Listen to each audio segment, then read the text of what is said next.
The pen in my hand trembled as I hovered over the divorce papers. I tried to steady my grip, swallowing hard against the lump in my throat. The bustling noise of times. Square outside filtered through the glass walls of the cafe, a constant hum of life that made our small table feel even more exposed. Neon lights from the billboards streaked across the polished marble floor, reflecting off the glass panels enclosing us. I felt like I was in a fishbowl, on display for the world at the worst moment of my life. Across from me, Richard leaned back in his chair with an infuriatingly smug expression. My soon-to-be ex-husband wore the same tailored navy suit that he always did when he wanted to project importance. His dark hair was neatly combed, not a strand out of place, as if this were just another business meeting for him. In some twisted way, perhaps it was. After all, he had orchestrated this public meeting, insisting we sign the final divorce documents, over coffee in Midtown Manhattan, in a glass-walled cafe where anyone could watch. By his side, a willowy blonde sat with her legs crossed, the red soles of her designer heels flashing as she bounced one foot lazily. Chloe, Richard's new fiancée, looked like she belonged on a magazine cover. She was younger than me by several years, with ice blue eyes and a practiced, polite smile that didn't reach them. The massive diamond ring on her left hand caught the light every time she moved, a not-so-subtle reminder of how quickly Richard had replaced me. I inhaled slowly, trying to maintain a facade of calm. I wouldn't let them see me break. The latte in front of me had long gone cold, untouched except for the anxious swirling I'd given it with a spoon earlier. My throat was dry as sandpaper. "Come now, Elena, don't look so grim," Richard drawled, picking up his espresso cup. The casual use of my first name felt oddly intimate given the circumstances, but the gleam in his eyes was anything but kind. This is supposed to be a happy occasion, a fresh start for both of us. He sipped his coffee as if to punctuate the point, then set it down with a clink. A happy occasion, right? My eyes flickered to the documents on the table between us. The final severing of a marriage that had once been my whole world. I had been Elena Greco for 5 years, and in a few signatures I would officially revert to Elena Ricci, the woman who apparently wasn't enough for her husband, the woman who was being publicly discarded and replaced. I forced a tight smile to my lips.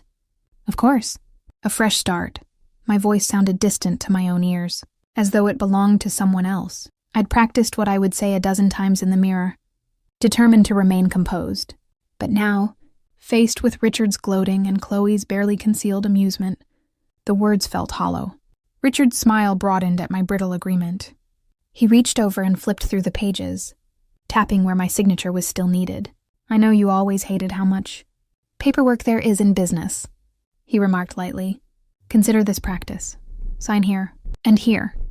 I gripped the pen tighter. As I scrawled my name on the first marked line, I heard Richard give a short laugh under his breath. I glanced up sharply, catching the glance he shared with Chloe. There was a glint of cruelty in his brown eyes that I remembered far too well. It was the look he'd get when he was about to deliver a cutting remark, often framed as helpful advice or constructive criticism. In our marriage, those looks had always been followed by words that left me feeling small and inadequate. "Your hand is shaking, darling," he said, feigning concern as his gaze settled on the pen in my unsteady grasp. "Are you nervous? There's really no need to be. I've been more than fair with the settlement." I bit back a sharp retort. Fair? His definition of fair was laughable. After dragging out our separation, for over a year and draining our joint accounts to fund his lavish lifestyle with Chloe, he had finally agreed to terms that left me with little more than my own car and a token payment. But I didn't marry him for money, and I refused to beg for any now. I had my pride, even if he was doing his best to strip it from me. I signed another line, willing myself not to cry. The legal jargon blurred on the next page as my vision wavered. "Don't you dare," I commanded myself. "Not here, not in front of them." I blinked the tears back, my heartbeat throbbing in my ears. Chloe leaned forward, resting her chin on her manicured hand as she looked between Richard and me. "You know, Elena," she said sweetly, "I truly hope you find your own happiness after this. Everyone deserves someone special." Her lips curved in a sympathetic smile that felt as fake as the extensions in her perfectly coiffed hair.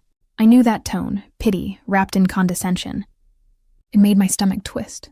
"Thank you," I managed to reply softly, not meeting her eyes. I refused to give her the satisfaction of seeing how deeply her words cut. It had only been a year ago that I'd discovered Richard's affair with this woman. He had denied it fervently until I found the receipts, hotel, bills, and extravagant jewelry, purchases that weren't for me. After that, there was no need for pretenses. He'd shrugged and told me I wasn't the wife he needed anymore, that I wasn't exciting enough for his new taste in life. It turned out his new taste was a 24-year-old, aspiring model with expensive habits. And now here she was, sitting in my spot, wearing the ring I once dreamed of, living the life I had built with him. I pressed the pen to the next line, my signature coming out slightly uneven this time. Richard's eyes followed the movement, and I heard that little snort of a laugh again. "Speaking of someone special," he said, his tone turning light and taunting. "Elena, is there a reason you didn't bring anyone with you today?" I froze, my pen hovering mid-letter. Slowly, I lifted my eyes to meet his. Richard's expression was almost childlike in its feigned innocence, but I saw the malice beneath. Chloe gave a soft gasp as if scandalized. "Richard, darling, that's rather forward," she chided, though the curl of her lips indicated she was enjoying this. He shrugged, not taking his eyes off me. "What? It's a reasonable question. It's been, a year since we separated? I figured Elena might have found someone new by now." He said it casually, but his gaze was fixed on me with predatory delight. My mouth felt dry. This was a trap, I could sense it. If I said nothing, he'd take it as confirmation that I was alone and likely mock me for it. If I lied and said I had someone, he'd almost certainly press for details, eager to expose another lie or delusion of mine in front of Chloe. Richard always did enjoy cornering me with impossible questions. In the past, it had been about my ambitions or personal tastes, making me justify my decisions only to shoot them down. Now it was about my love life, and he knew exactly what he was doing. I cleared my throat, trying to maintain my poise. I didn't think it was necessary to bring anyone to what should have been a simple signing of documents, I said evenly. I set the pen down for a moment, afraid I might snap it in half if I continued forcing signatures through this conversation. Richard tutted, shaking his head in mock disappointment. "So no one, then?" He sighed dramatically and leaned forward, clasping his hands on the table. "Elena, honestly, I'm not surprised. You were always so reserved. How will you ever meet someone new if you keep hiding yourself away?" Anger flared under my skin, burning through the humiliation for a blessed second. Hiding myself away? He was the one who had isolated me throughout our marriage, discouraging my friendships, belittling my hobbies, ensuring that his career and his friends always came first. By the end, I had been little more than a shadow of myself living in his world. I opened my mouth to defend myself, but Chloe's soft laugh cut through the air. "Don't be cruel, Richard," she purred, though her eyes were glittering with malice. "I'm sure Elena will find someone, eventually. Eventually.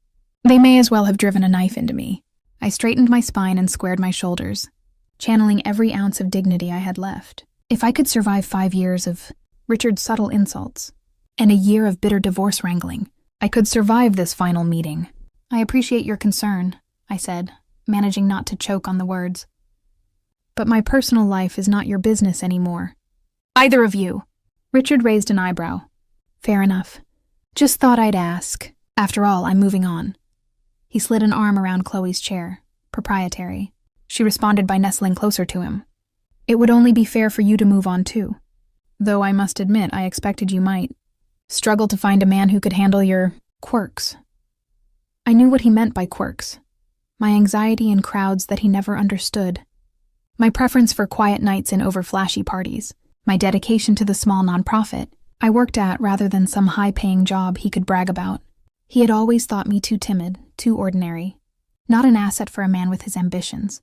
Heat climbed into my cheeks. My composure was slipping. I could feel the cracks forming in the mask I'd so carefully put on today. Beneath the table, my free hand balled into a fist on my lap. "There's nothing wrong with me," I said quietly. He smirked. "I didn't say there was. But you know as well as I do, I require a certain type of partner by my side. You were fine for a while, but look at what I have now." He glanced at Chloe with a gleam of pride, as if she were a prize he'd won. She gave him a perfect smile. "Chloe understands my world. She thrives in it. That's something you never could do, Elena." My heart pounded painfully. As much as I wanted to deny it, Some part of me had long believed those words. I'd tried to fit into Richard's high society lifestyle, I truly had. But I always felt like I was performing a role that didn't belong to me, and he never missed a chance to point out my failings. I closed my eyes for a brief moment, drawing in a breath. Let it go, I urged myself. This will be over soon. Just a few more signatures, and I can walk away from this table and rebuild my life in peace. But Richard wasn't done. He was like a cat toying with a mouse. And now that he sensed my weakness, he moved in for the kill. You know, I used to worry about you, he continued with a sigh. Thought maybe you'd be okay after we split. But here we are and he gestured vaguely at my empty side of the table, his gaze flicking pointedly to the lack of a second coffee cup. Of any sign that I hadn't come alone. No new man yet, huh? No one to even help you sign on the dotted line? Chloe gave a theatrical little pout. Oh, that is a shame. I'm sure there's someone out there for you. Elena. Maybe just not in the circles you used to travel. A flush burned up my neck. They were loving this.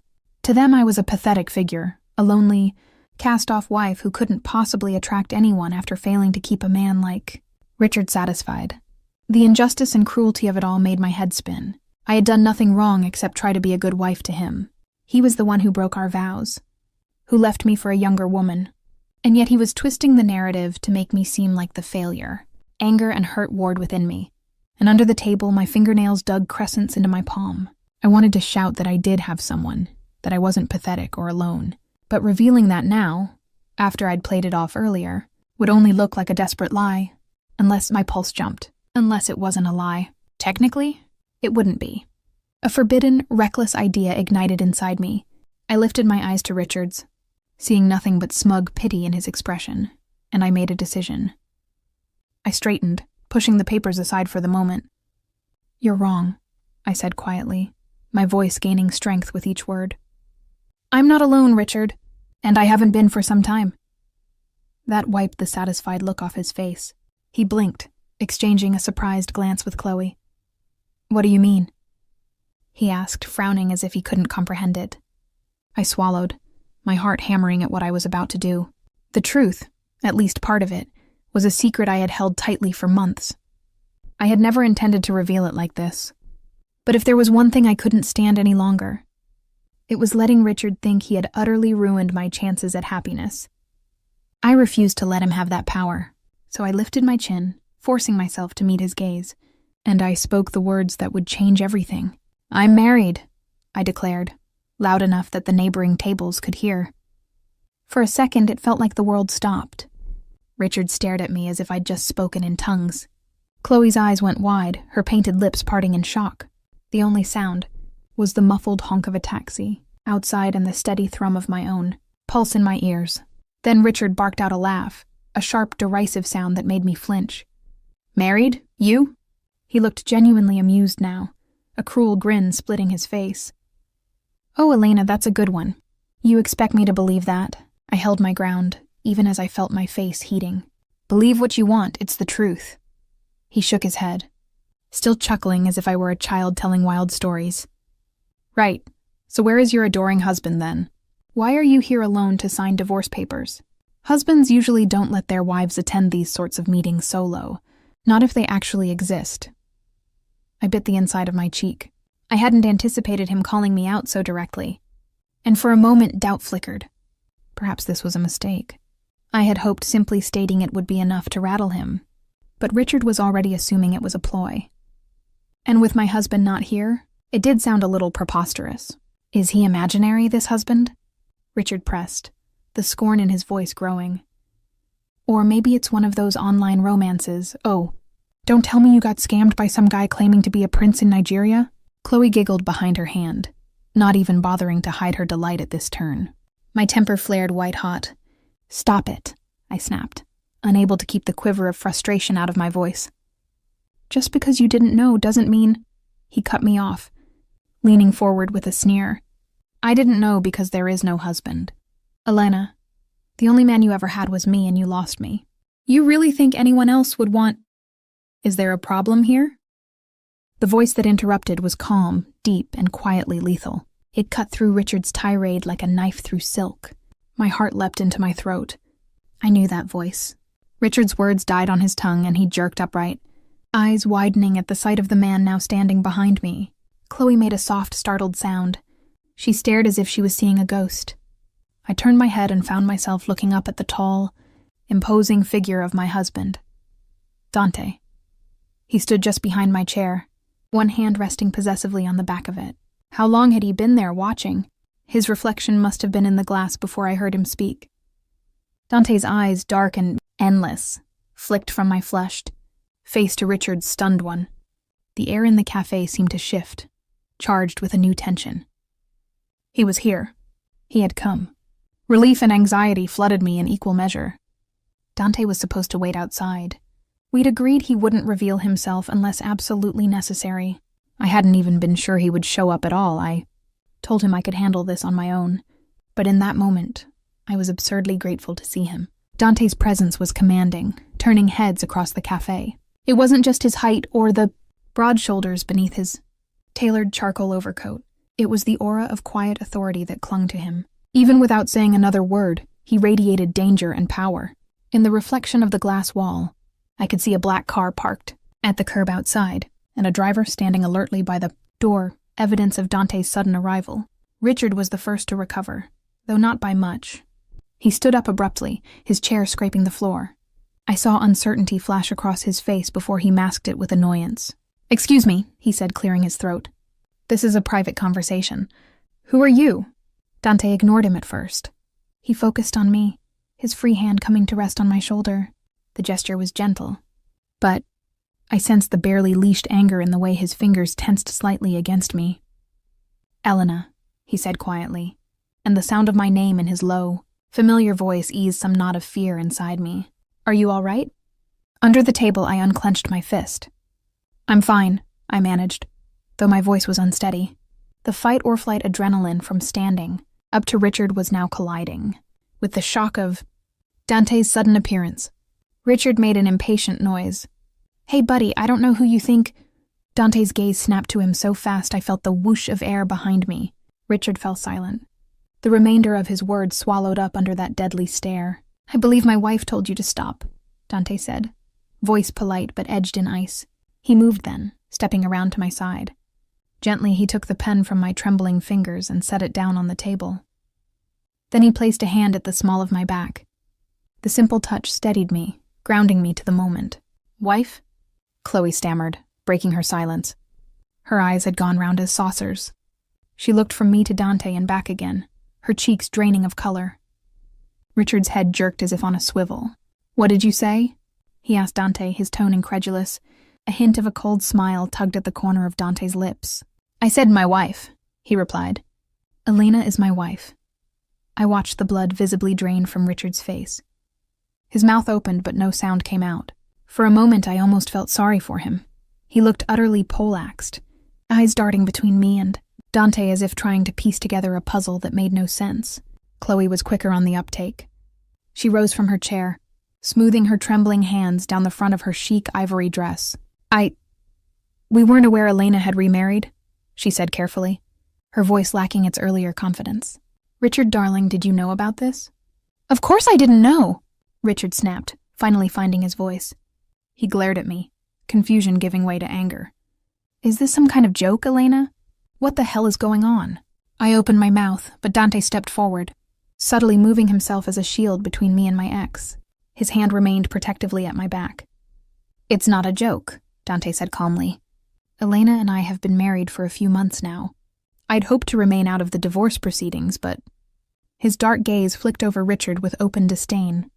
"It seems I'm needed to ensure everything proceeds civilly." Richard bristled, bracing himself as if summoning the vestiges of his bravado. He squared his shoulders. "Civilly? Who do you think you—" Before he could finish that sentence, Dante took one leisurely step closer, putting us nearly face to face with Richard and Chloe. The difference was that Dante looked utterly relaxed, one hand still at my back and the other now resting lightly on the table, while Richard looked like a nervous animal ready to bolt. "You must be Richard," Dante said, as if discussing the weather. He extended his right hand to shake, an oddly formal gesture in the charged atmosphere. Reflexively, Richard reached out to take it. I almost wanted to warn him, but it was too late. Dante's fingers closed around Richard's hand in a grip that made Richard flinch. I saw my ex's face go pale, his attempt at an assertive stance faltering as Dante squeezed just a fraction too hard to be friendly. Richard tried to pull back, but Dante held him firm for a beat longer than necessary. He leaned in slightly, lowering his voice.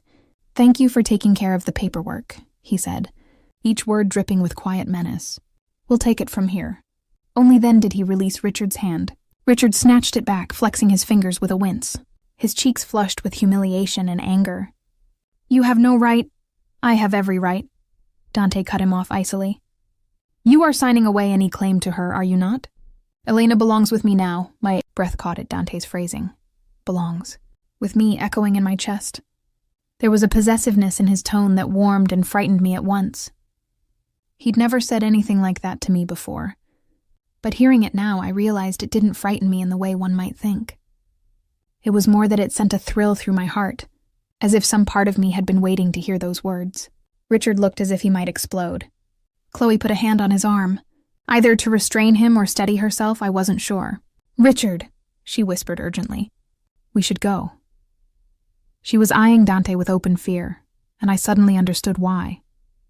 The name Dante, his commanding presence, the black car outside, it all clicked for her, and likely for Richard as well. Richard swallowed hard, fury mingling with uncertainty in his eyes. "Dante, Moretti," he said slowly, as if dredging up a memory. "I've heard of you." A faint, humorless smile touched Dante's lips. "I'm sure you have." My gaze jumped between them. Richard's posture had shifted from outraged to wary. He finally recognized Dante's last name, and with it, the weight it carried in certain circles. Moretti was a name whispered in the shadows of Manhattan's elite, often accompanied by rumors of power, wealth, and danger. Richard may not have known the details, but he knew enough to be afraid. Chloe clearly knew too. She had gone stiff, her perfect composure cracking as she tried to gently tug Richard back. "Darling, let's just sign the papers and leave," she urged, voice thin. For a moment, Richard remained stubborn, pride warring with self-preservation. His eyes flickered to me, and there was a spark of betrayal there, as if I had personally affronted him by finding someone beyond his influence. Then, with a tight jaw, he reached down and snatched up the pen I had set aside. In silence, face burning, Richard scribbled his signatures on the remaining lines where I had left off. His movements were jerky with barely restrained rage. I stood by, Dante's hand still a steady presence against my back, and watched my ex-husband finish severing the last tie between us. The irony was not lost on me. Richard was only rushing to sign now because Dante's presence left him no choice. In the end, even my divorce was being salvaged by the man who had become my protector in all things. "There!" Richard spat, tossing the pen down so hard it bounced off the table. He grabbed the sheaf of papers and gave them a cursory check. "It's done. Congratulations, Elena. You're a free woman." The bitterness in his voice could have poisoned a lake. I released a breath I hadn't realized I was holding. Free. It felt like the word had double meaning. As I stood next to Dante, free from Richard's cruelty, yes, but also free to be what I already was, Dante's wife. Without the shadow of my past hanging over us, Dante nodded once, a slight inclination of his head. "Thank you," he said calmly to Richard, though gratitude was the last thing in his tone. "We'll show ourselves out." Richard opened his mouth as if to retort, but then he caught Dante's eye and seemed to think better of it. I could see his pulse hammering at his throat, fear finally winning out. Chloe tugged at his arm again. "Let's go, please," she whispered urgently. Wordlessly, Richard gathered the papers and stepped back from the table, putting more distance between himself and Dante. He looked at me then, and the mix of emotions on his face would have fascinated me in another context, anger, confusion, and a hint of regret, perhaps. But it was the resentment that won out. He narrowed his eyes. "This isn't over," he said quietly. It sounded like a warning, or maybe a petty parting shot. "You think you can just walk away from everything?" My heart lurched. Before I could respond, Dante shifted ever so slightly, positioning himself even more squarely between Richard and me. His voice dropped to a silken threat. "Be very careful, Mr. Davenport," he said, using Richard's surname like a polite curse. "For your own sake. Everything is over. You will not bother my wife again." They locked eyes for a charged moment. Then Richard looked away, breaking first. Without another word, he took Chloe by the elbow and nearly dragged her toward the exit. Chloe glanced back at us, her face pale and stunned, and I couldn't help but think that her fairy tale with Richard was losing some of its shine in the face of what she had witnessed. I wondered if she would think twice about marrying a man who had such dangerous connections. But that wasn't my concern anymore. The moment they pushed, out through the glass doors, and into the neon-lit chaos of Times Square, the tension in the cafe seemed to deflate. I realized then that the entire place had fallen into a hush during the confrontation. Now, as if on cue, low murmurs rose around us. Patrons whispering speculatively, chairs scraping as people leaned in to gossip. We were the center of a small spectacle, it seemed. Heat flooded my face. God, what a scene we must have made. The last thing I wanted was to be the subject of strangers' conversations or, worse, end up on someone's social media. Video as the drama, in a Times Square cafe. Dante must have sensed my mortification. He gently turned to me and placed his hands on my shoulders. His dark eyes searched mine, concern replacing the ice that had been there moments ago. "Elena," he said softly, drawing my attention away from the onlookers. It always amazed me how he could flip from terrifying to tender in the span of a breath. "Are you all right?" I let out a shaky breath and nodded. Yes, I think so." My voice quivered, betraying the adrenaline crash I was starting to feel. His gaze traveled over me as if checking for any sign of hurt. Finding none, at least not physical, he inclined his head. "Come, let's get out of here." With a protective arm around my back, he guided me towards the exit. I kept my eyes down, avoiding the curious stares that followed us. My heart was still thundering and my legs felt unsteady, but Dante's solid presence kept me moving forward. Outside, the evening air was crisp against my flushed skin.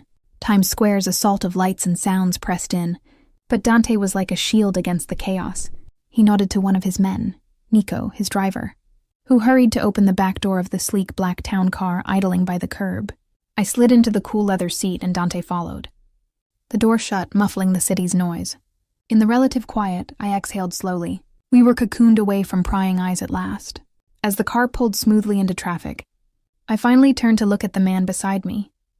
The man who was now truly, unquestionably my husband in the eyes of the world. Dante Moretti's profile was illuminated by the passing glow of neon signs. Strong jaw, slightly crooked. Nose, evidence of an old break that only made him more ruggedly handsome. And those intense eyes that now gazed back at me with a softness reserved only for me. He reached over and took my hand in his. Only then did I notice that my fingers were ice-cold and trembling. I curled them around his warm, steady grasp. "You came," I murmured, hardly believing he was real, and not an apparition conjured by my desperation. Dante's thumb brushed over the back of my hand. "Of course I came," he said as if it were inevitable. His voice had lost that dangerous edge it held moments ago. Now it was low and reassuring. "Did you think I'd let you face him alone?" I trailed off, unsure how to put my swirling thoughts into words. I had thought I could handle it, that I didn't need to involve him. That pride now seemed foolish. "I just didn't want things to get messy," I finished lamely. A wry smile ghosted across his lips. "Messy, huh?" He glanced at our still clasped hands. Only then did I notice a faint tremor in his usually steady grip. Dante was angry, no furious. Not at me, but at what had happened. I could tell from the tightness of his jaw that he was holding himself. Back from marching after Richard and finishing what almost started in that cafe, I squeezed his hand gently. "It's over now. I'm okay." The words came out softly, meant as much to calm him as to reassure myself. His dark eyes flickered to my face and something in them softened. "He shouldn't have said those things to you," Dante muttered. His free hand clenched into a fist on his thigh, the leather of the seat creaking under the pressure. "I would have intervened sooner, but I wanted to give you the chance to handle it your way," until I heard him raising his voice. Mental image of Dante standing outside the cafe watching us made me flush with mixed feelings. Gratitude, embarrassment that he'd overheard my humiliation, and a flicker of warmth at his protective instinct. "I'm glad you were there," I admitted. I averted my gaze, staring at the passing blur of lights beyond the window. "I didn't expect it, though. I know I told you I could manage." Dante exhaled slowly. He reached over and gently tucked a strand of my dark hair behind my ear, a gesture so tender it made my chest ache. You don't have to manage everything alone.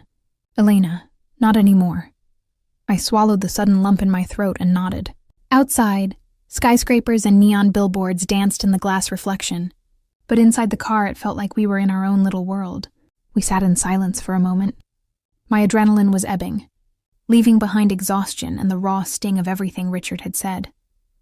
As if reading my mind, Dante shifted closer and lifted my hand to his lips. He pressed a light kiss to my knuckles. "He won't bother you again," he said quietly, a promise laced in steel. I believed him.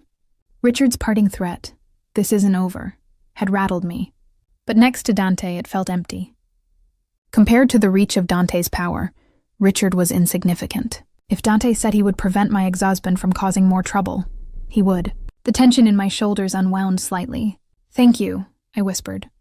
I meant for stepping in, for protecting me, for everything, so much more than just today. Dante's hand was warm as it cradled mine. He studied me for a moment, his brow furrowed slightly, as if debating whether to say something. Finally he spoke, voice low. "Elena, I'm sorry. I should never have let you go in, there alone in the first place." I opened my mouth to protest, but he continued before I could. "I thought I was respecting your wishes. You wanted a discreet divorce, no drama, and I understood why you didn't want my involvement known. But if I had known he'd try to hurt you like that..." His jaw tightened, words failing as the anger seeped back in. "It's not your fault," I said firmly, shaking my head. "Richard has a talent for finding where it hurts. I doubt anything could have stopped him from trying today. Besides, you did come. You saved me from making a fool of myself." I managed a weak laugh. A shadow crossed Dante's face. "He was the fool," he said. "Treating you like that in public, no less. He doesn't know how lucky he was, that I didn't break his fingers when I shook his hand." Dante flexed his right hand, unconsciously, as if recalling the earlier restraint he'd exercised. I noticed a slight redness across his knuckles. Impulsively, I reached for his hand, turning it over to examine it in the dim light. One knuckle had a small cut, perhaps from Richard's ring when Dante squeezed his hand. I ran my thumb lightly over the mark. "You're hurt." "It's nothing," Dante said softly, but a ghost of a smile touched his lips at my concern. "You should see the other guy." There was a note of dark humor in his tone, and despite everything, I found myself smiling faintly. His gaze lingered on my face, on the tentative smile that had slipped through my defenses. The tension eased between us, replaced by a quieter, warmer emotion. The overhead light of the car cast a glow on Dante's features, highlighting the strong lines of his cheekbones and the gentle curve of concern in his eyes. For a second, neither of us spoke. The city rolled by outside, bright, oblivious to the drama that had just unfolded among its millions of stories. My life had irrevocably changed in the last half hour, and yet New York glimmered on, indifferent. There was something oddly comforting about that. Eventually, Dante cleared his throat. "We'll be home soon," he said, giving my hand a reassuring squeeze. Home. The word settled in me.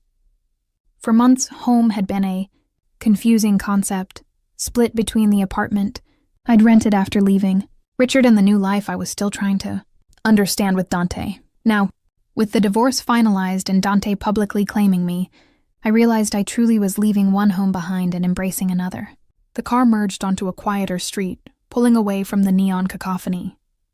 As we neared the upscale neighborhood where Dante's penthouse was, my mind began to drift.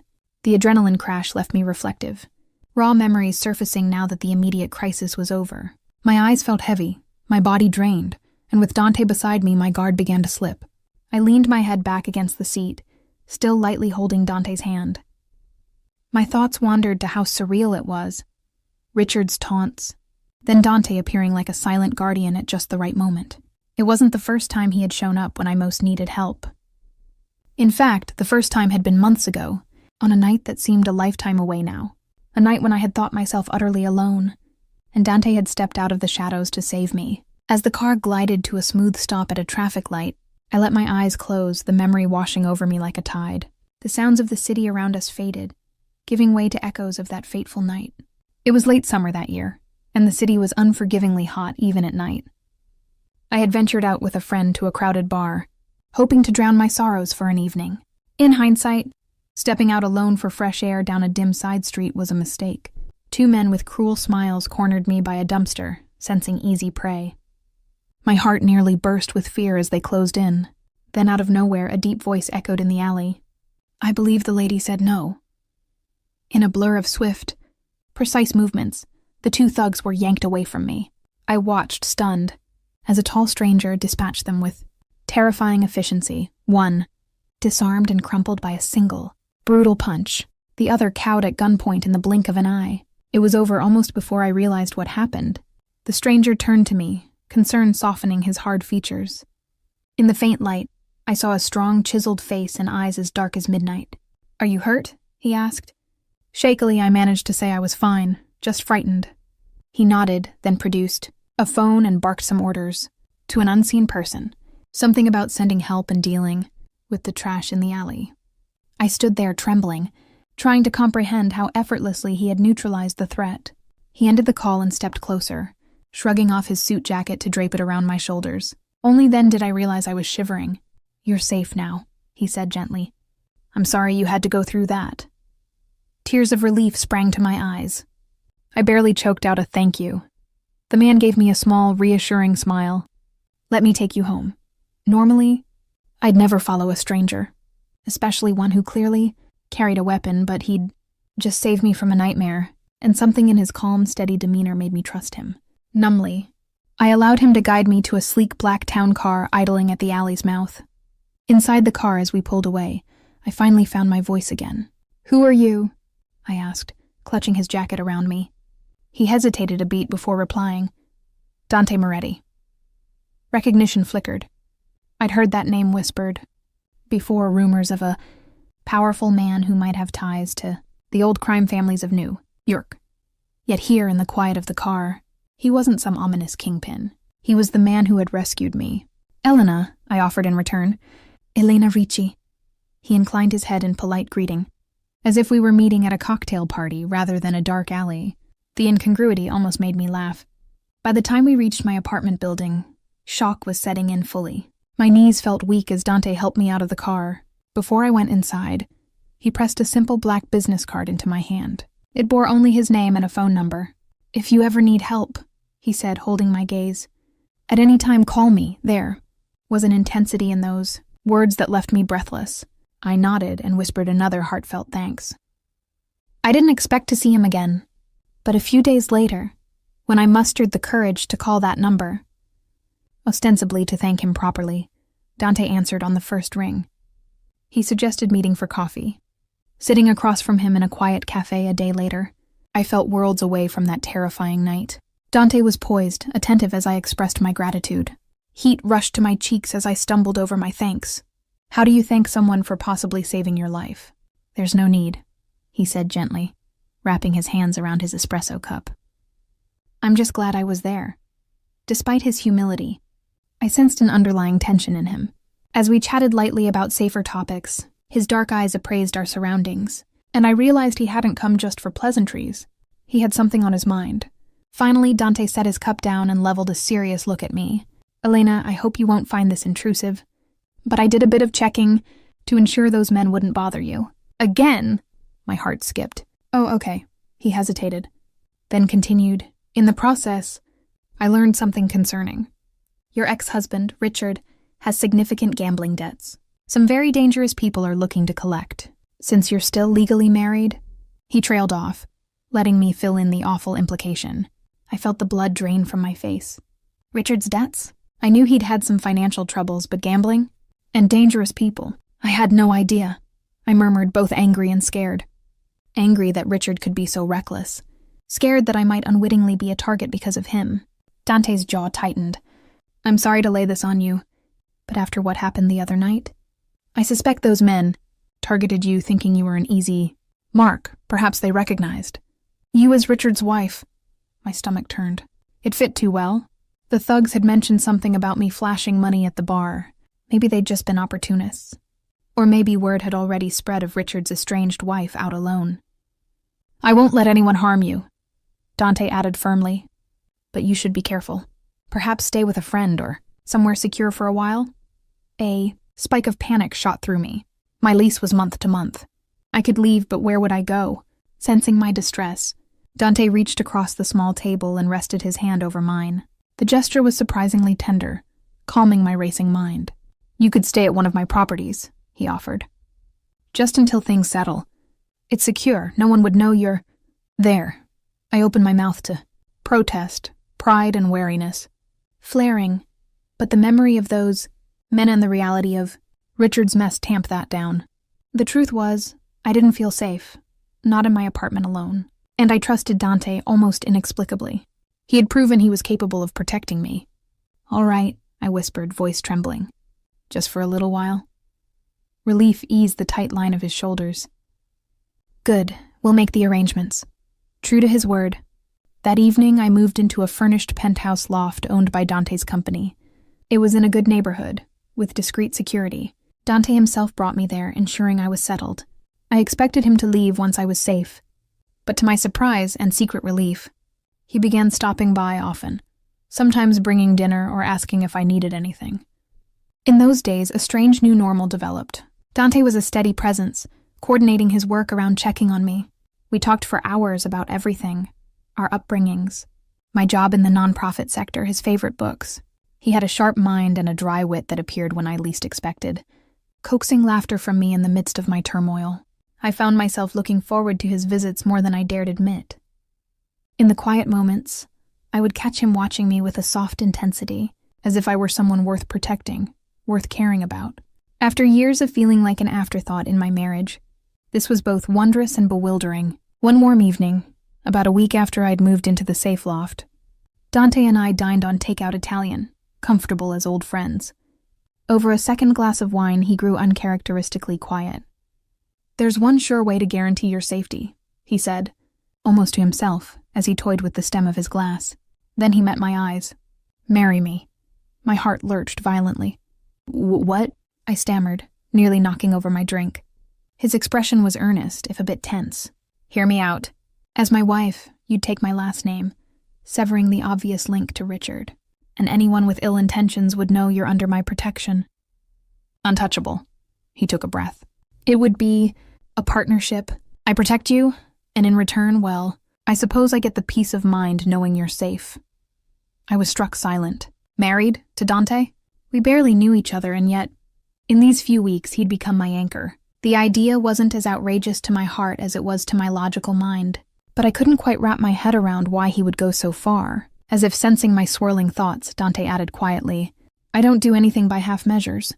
Elena, I take care of what's mine. What's mine." The word sent an unexpected warmth through me. I realized then that for Dante, this offer wasn't just about pragmatics.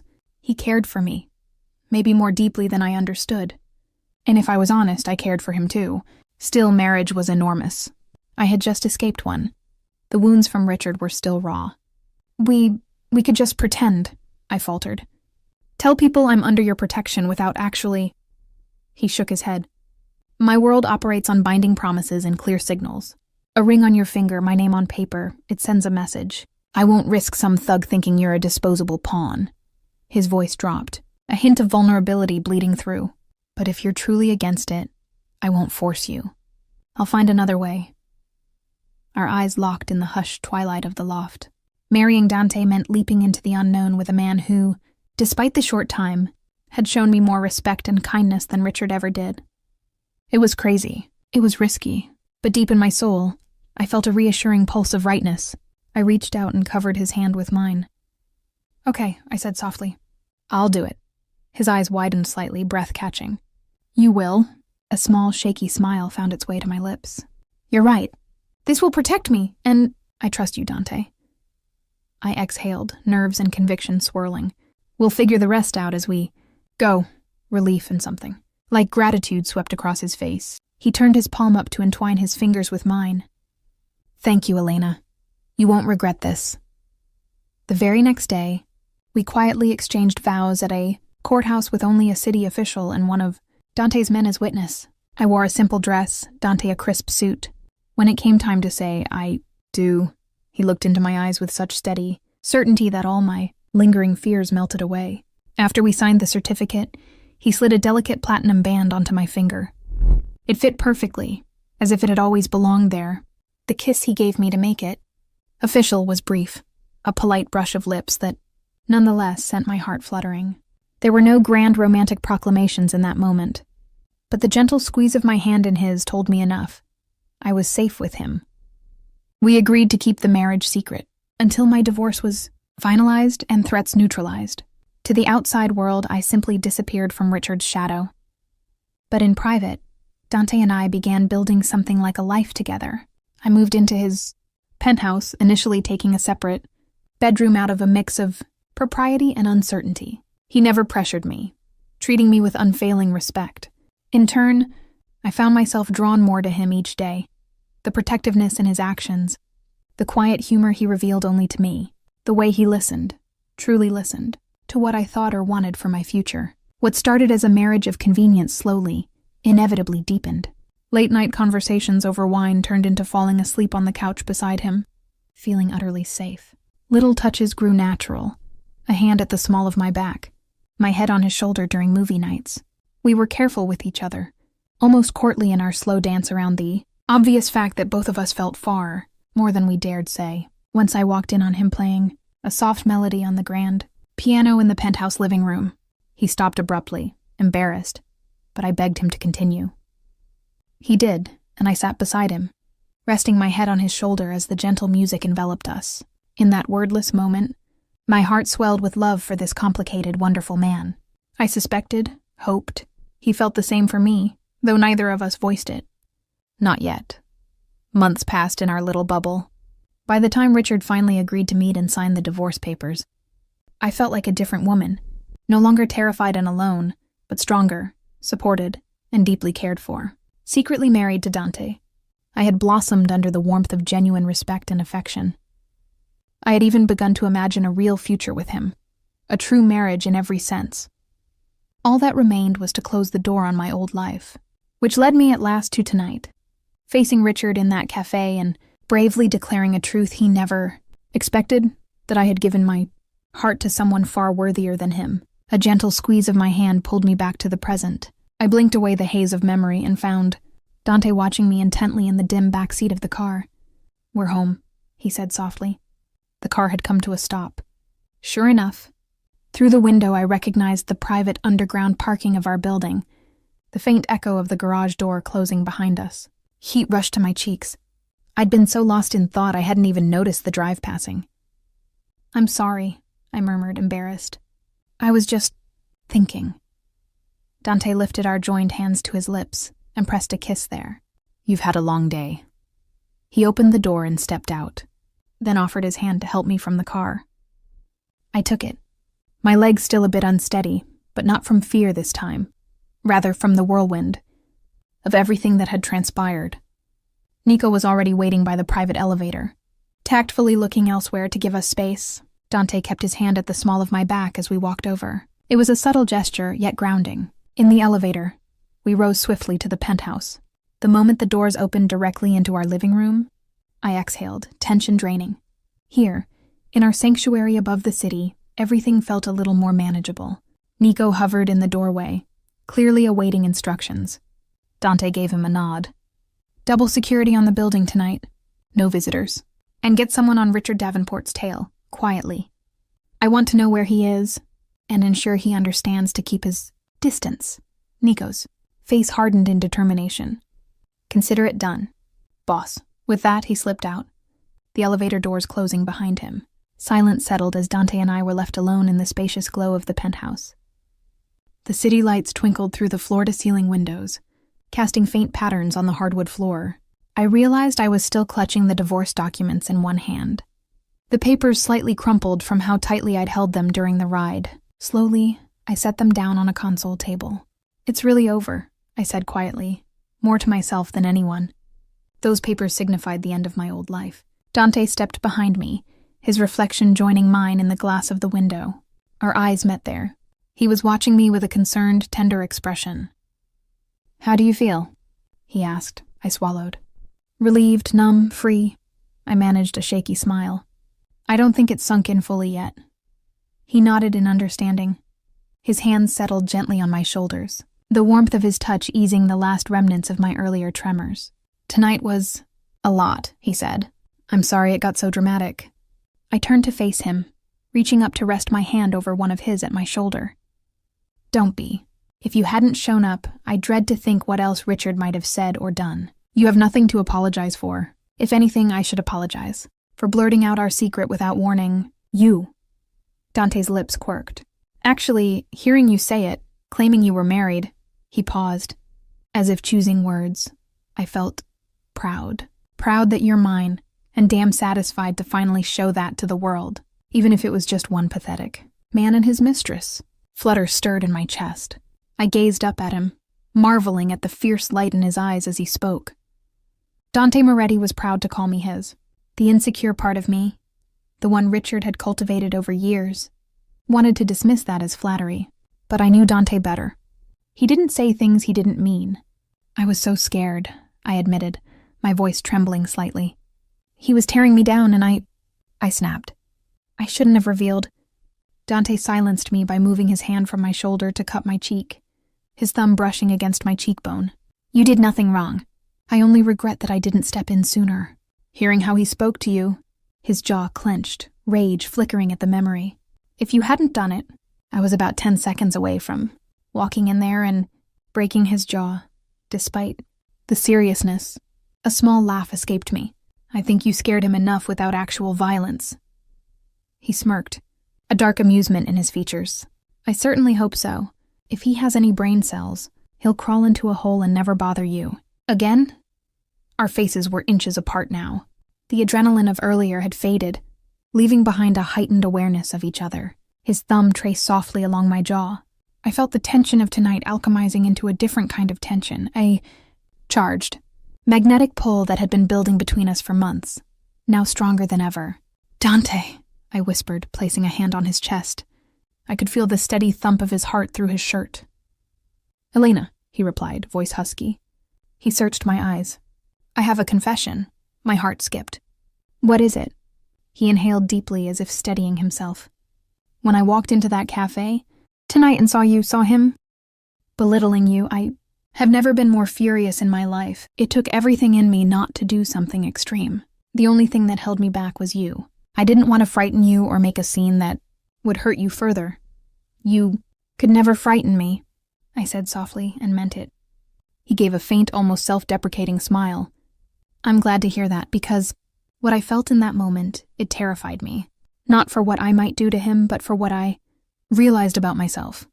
My breath caught. The raw emotion in his voice sent hope and trepidation swirling inside me. And what did you realize? I asked gently, though I suspected I knew. His dark eyes seemed to glow in the low light. That I'm in love with you. Time seemed to stop. The words hung between us, their weight immense and wonderful. My lips parted, but no sound came, only a sharp inhale of surprise and joy.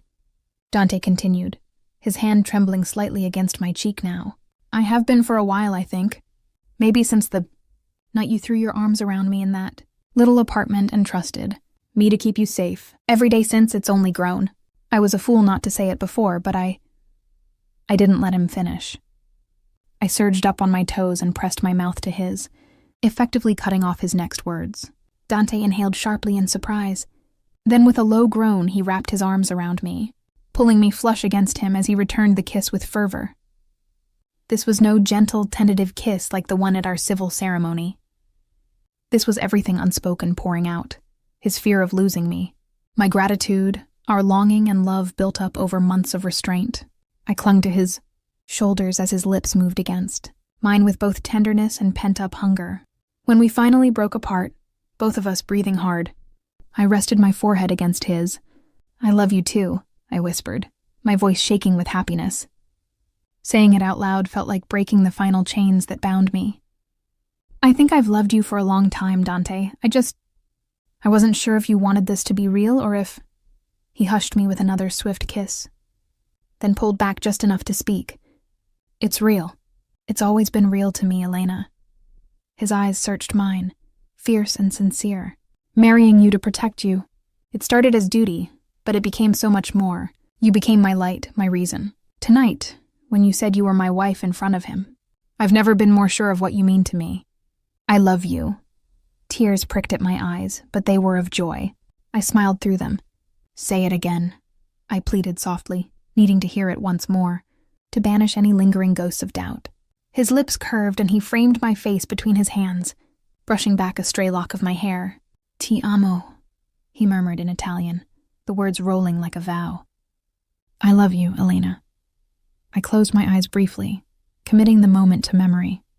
When I opened them, I saw that his own lashes were damp. Dante's eyes shone with unshed tears. The sight made my heart squeeze. This strong man who rarely showed vulnerability was laying it bare for me.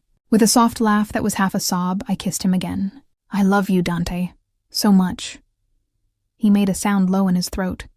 And then our mouths met once more, the kiss deepening, transforming. His tongue brushed mine, gentle but seeking, and I opened to him, meeting every stroke with my own. Fire ignited in my veins, a passionate heat that had long been banked under all our caution and patience. His hands slid from my face down to my waist, then lower, gripping my hips as if to make sure I was truly there. I pressed closer, my fingers tangling in his dark hair, reveling in its softness and the warmth of his body against mine. He broke the kiss to trail his lips along my jaw, then to the sensitive spot below my ear. Elena, he whispered, my name reverent and husky. Is this okay? For answer, I tilted my head to give him better access and whispered, Yes, please. That was all the encouragement he needed. In one smooth motion, Dante scooped me up into his arms. I let out a little gasp of surprise that turned into a giggle as I looped my arms around his neck. He carried me through the living room, down the hall, toward the master bedroom, our bedroom. Tonight, it would truly become our shared space. There would be no more loneliness on opposite sides of a wall, no more unspoken barriers. The lights of the city cast a silver glow through the bedroom windows as Dante set me down beside the bed. We paused there, standing inches apart. My heart thundered with a mix of nerves and anticipation. As if sensing my flutter of anxiety, Dante brushed a thumb over my lower lip and murmured, We'll go as slow as you want. We have all night. We have forever, forever. My chest swelled. I reached up and began to unbutton his shirt, fingers trembling slightly. I want this, I assured him, meeting his gaze. I want you. His breath hitched at my touch. He helped shrug off his jacket and shirt, revealing the sculpted planes of his chest. I'd seen him shirtless before. There were mornings he'd come from a workout or when I'd tended a minor wound of his, but never in this context, under this charged atmosphere. My eyes roamed appreciatively, over his broad shoulders and the sinewy muscle beneath tan skin marked by a few small scars. He was beautiful in a raw, masculine way, and tonight, he was mine. Dante's hands moved to the zipper of my dress. With careful reverence, he slid it down, fabric peeling away until the dress fell in a whisper to the floor, leaving me in just my lace bra and panties. The hunger and awe in his eyes as he let his gaze travel over me made me flush with heat. But I didn't feel self-conscious. Not under the way he looked at me, like I was something precious and desired. You're stunning, he breathed, fingers lightly tracing my waist. I shivered under the gentle caress. We undressed the rest of the way in between slow, teasing kisses, as if savoring each newly exposed inch of skin. By the time he lifted me onto the bed, my pulse was racing and every nerve lit with want. He hovered over me, braced on his strong arms, eyes searching mine one last time. If at any point you want to stop, I silenced him by drawing him down into a deep kiss, arching my body up to press against his. A low growl emanated from his chest, and then there were no more words. Gentleness gave way to urgency as we finally allowed ourselves to express physically what we'd held back for so long. His hands mapped my body reverently, drawing gasps and shivers as he discovered what made me arch or sigh. And I explored him in turn, delighting in each ragged breath I could draw from his lips with my touch. When he finally joined our bodies, it was with a slow, careful slide and a groan of almost pained pleasure. I clutched at his shoulders, overcome by the sensation of completeness. It wasn't just bodies coming together. It was years of loneliness and fear, being driven out by love and trust in that intimate connection. Dante kissed away the tears that slipped from the corners of my eyes. Tears I hadn't realized were falling. I smiled up at him, cupping his face. Happy tears, I whispered, answering his unspoken concern. He pressed his forehead to mine and began to move in a steady rhythm that soon had coherent thought, dissolving for both of us. In that exquisite dance we lost and found ourselves. Every thrust, every caress was an unspoken I love you.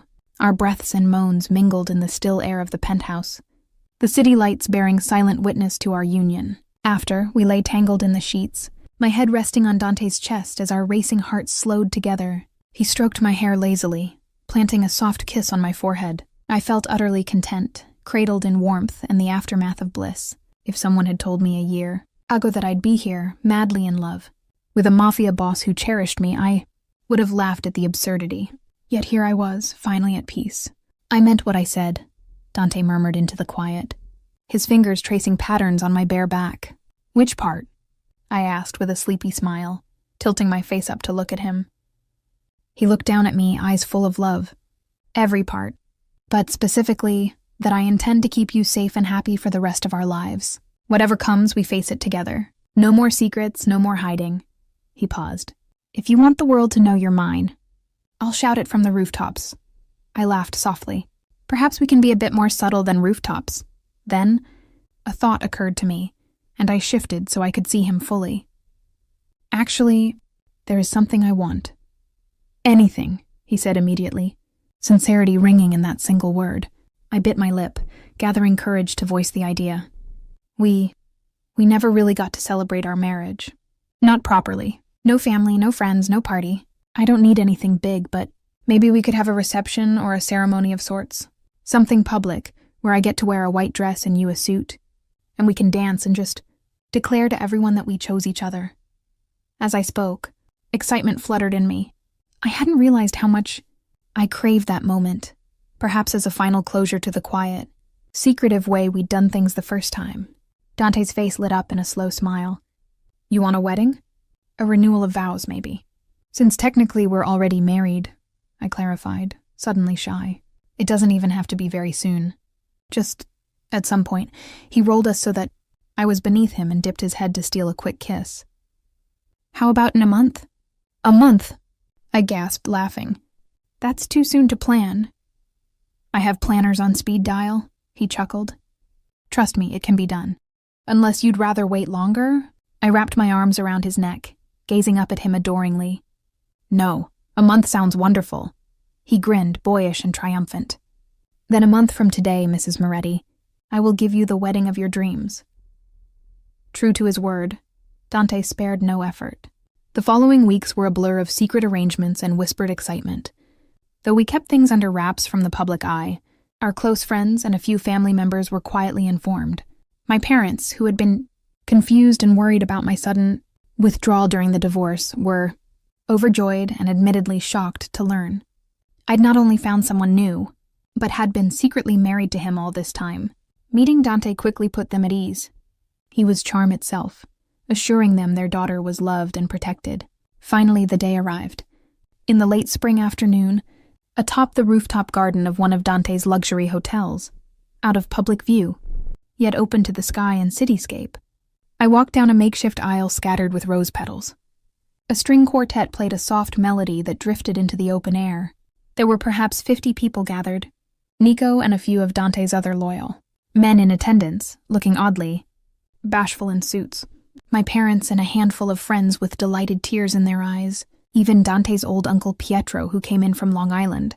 At the end of the aisle, waiting for me, was Dante. He stood tall and proud in a tailored charcoal suit, an actual hint of moisture in his eyes as he watched me approach in my ivory silk gown. I had chosen a simple dress, elegant and flowing, and judging by Dante's mesmerized expression, it was the right choice. When I reached his side, he took my hands and whispered, "Sei bellissima, you are beautiful." I blushed like a schoolgirl. Our vows this time were brief but overflowing with emotion. We promised to love and honor each other, to face any dangers or trials side by side. When Dante said "I do," and slid a more elaborate diamond-encrusted wedding ring next to my band, my vision blurred with happy tears. My "I do" was more of a joyous sob than actual words, but he understood. The cheers that went up when we finally kissed as newlyweds were jubilant. It felt real and surreal all at once, finally celebrating our love openly beneath the golden light of the setting sun. As evening fell, the reception began under twinkling fairy lights strewn across the rooftop.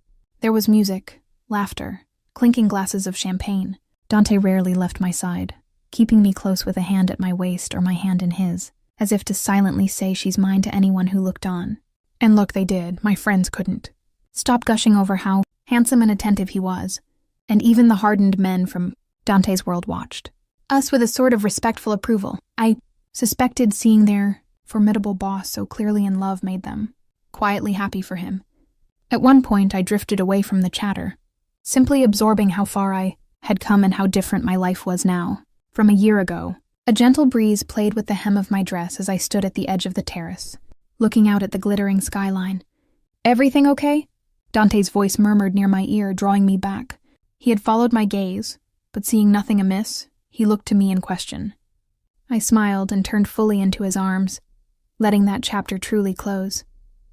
"Everything's perfect," I replied, meaning it with every fiber of my being. He smiled, though he still watched me searchingly, sensing perhaps some small resolution in me. Gently, he guided me back toward the center of the terrace.